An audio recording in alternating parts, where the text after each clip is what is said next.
আলাইকুম, সবাইকে কেমন আছেন? আশা করি সবাই ভালো আছে। আজকে নিয়ে আসলাম সিম দিয়ে কার্পু মাছ।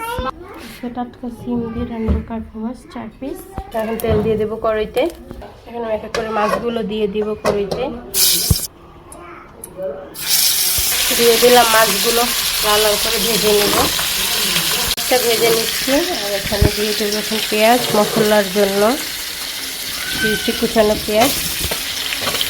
পেঁয়াজটা হালকা লাল করে নিব। তারপরে কার্পু মাছ 4 পিস দিয়ে নিচ্ছি মাছটা করে। লাল করবো না, দিয়ে দেবো পানি।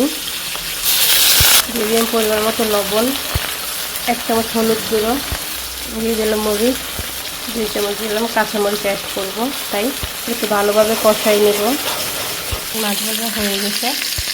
মশলাটা অনেকক্ষণ কষাই নিয়েছি, তাও ঢেকে ঢাকা সময় স্কিপ করে নিচ্ছি ভিডিওতে। এখন দিয়ে দিলাম সিম। সবসময় মশলা ঢেকে কষাবেন, তরকারি অনেক স্বাদ হবে। সিমটা আমি একটু কষাই নেব। এরপরে আমি ভাত চড়াই দিয়েছি, কষাই নিয়েছি। এখন আমি পরিমাণ মতো পানি দিয়ে দিচ্ছি। ঝোলটা বেশি ঝোল দিব না, কারণ আমার কষানোর ভিতরেই ধরতে গেলে আমার সবজি একদিকে হয়ে গেছে। তারপর একটু ঝোল রাখবো, মাখা করবো। এখন টাটকা সবজিটা আনলাম বাজার থেকে, এখানে আমি ঢেকে দিচ্ছি হওয়ার জন্য। আমার ঝোলটা উতলে আসছে, কারণ আমি এক এক করে মাছগুলো দিয়ে দিব।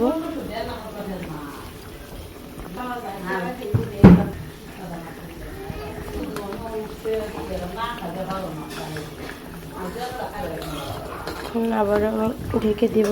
ঢাকার আগে এটা হচ্ছে আপনার বোম্বাই মরিচ দিয়েছি। বোম্বাই মরিচ বলে, কেউ কামরাঙ্গা মরিচ বলে, বিভিন্ন রকমের নাম আছে। এই মরিচটা অনেক ঝাল হয়। আপনারা কী নামে চিনেন অবশ্যই কমেন্টে জানিয়ে যাবেন। আবার আমি একটু ঢেকে দিব। এটা আস্তে আস্তে হয়ে যাচ্ছে।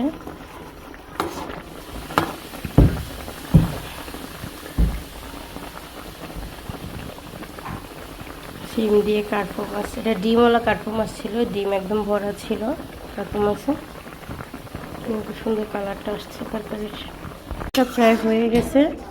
এখন আমি ধনিয়া পাতাগুলো দিয়ে দিব।